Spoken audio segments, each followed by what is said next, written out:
All right, guys, it's gonna be a tough day today. I was asleep, getting ready for when Dokkan maintenance was gonna end.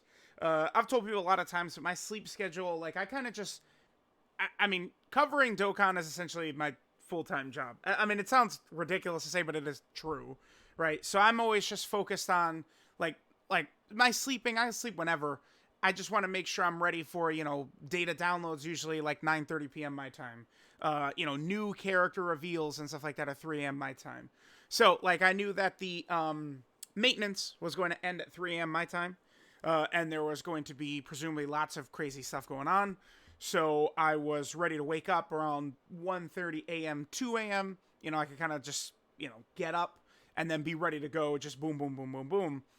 And I woke up and pulled up Twitter and saw the news that Akira Toriyama's passed, obviously the creator of Dragon Ball. Now this one's tough. I mean, I don't know. I mean, there's obviously growing up, there are certain, I don't know, athletes, entertainers, stuff like that that hit a lot. This Toriyama, this was tough. I feel like when Kobe died, that was really tough too. Always growing up, like, Kobe was crazy. Like, it was okay. And then Toriyama too, man. It's nuts. I mean, without Dragon Ball, I've said this many times. I'm, you know, cooking fast food. I'm a janitor at a school. A garbage man. Like, I do not. As Dragon Ball has carried me, right? I mean, it's nuts. I do remember. I don't know the exact year. I'm pretty sure my actual introduction to the series, the earliest I can remember is I saw, I think, an ad on Cartoon Network promoting. I'm pretty sure it was the Dead Zone movie or it was World's Strongest. One of the two. It was. I think it was the Dead Zone, the Garlic Jr. movie. Was the first thing I ever saw, and I remember, like, thinking I wanted to see that, and then watching Dragon Ball. I mean, this was still, again, it's fuzzy because, I mean, I'm now talking a full almost 30 years ago at this point. Yeah, this had to have been maybe like 97 or something. I'm not super sure. But and then eventually, Dragon Ball would just get to a point where, Goku would arrive on Namek. He'd be one-shotting the Ginyu Force, and then it would go right back to Raditz. And I remember, as a kid, always hoping, like, okay, this time, they're just going to keep it going. Like, you're a dumb kid. Like, we don't know, like, anything about, like, if they have episodes dubbed or whatever, or even anything about that. And thinking, like, okay, like, this is the time. Today we're going to get back from school. We're going to throw it on. And, Goku's fighting the Ginyu Force continued. But it would always go back to Raditz. I mean, once Toonami came into the picture, did they continue the dub into the Frieza saga, like, Goku versus Frieza and stuff like that? Was that before Toonami or when it just started? I can't. This is a very long time ago. I'm sure it's easy to double check, but yeah, it's Dragon Ball has been with me a long time.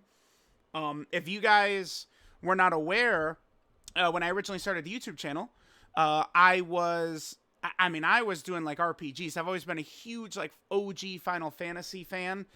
I mean, and it's crazy because Toriyama, I mean, it's not just Dragon Ball, but I mean, Toriyama's the GOAT who did the character designs for, maybe the greatest video game of all time, Chrono Trigger, right? Like, they literally called it the Dream Team.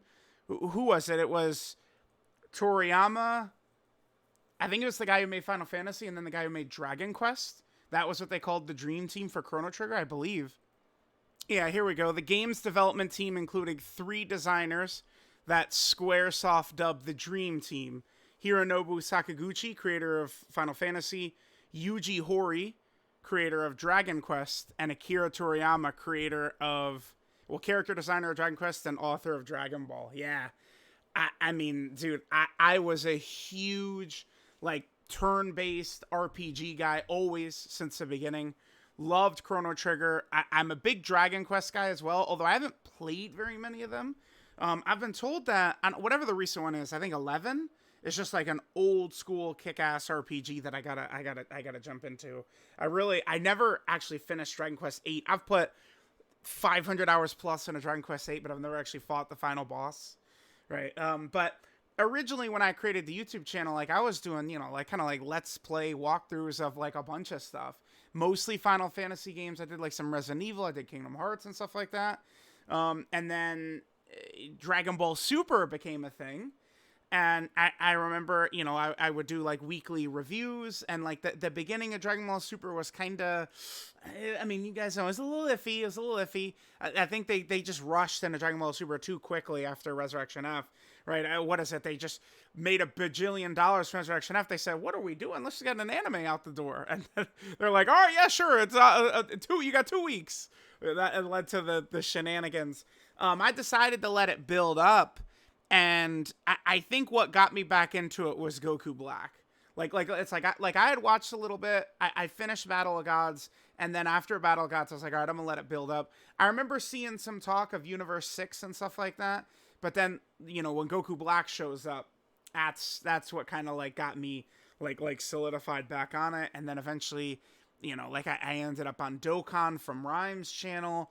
And it's like now I've got like a whole career off of Dragon Ball. I mean, it's without Toriyama, I'm not here. I mean, my channel probably never would have blown up without Dragon Ball, right? Like it's crazy because like without Toriyama, again, I am a janitor. I'm a mailman. I'm something, right? Like I'm just not. Yeah, it's nuts. It's nuts. So, I don't know. Let me know what you guys think about the GOAT, Akira Toriyama. I'm really bummed. I mean, I could say this almost kind of selfishly, but man, I just wanted Dragon Ball to continue forever. A million series and stuff like that.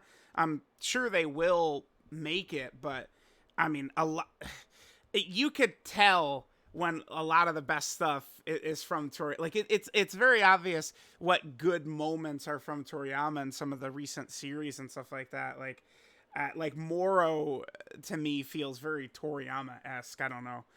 I mean, yeah, let me know what you guys think of Toriyama. Hopefully Dragon Ball will continue. Hopefully Daima is going to be a big success at the end of the year.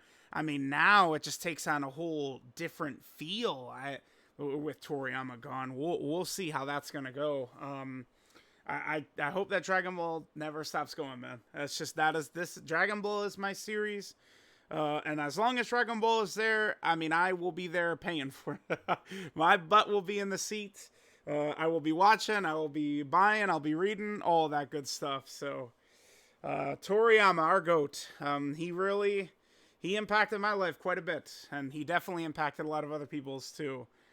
Based upon just the reaction. It's been pretty nuts, pretty crazy.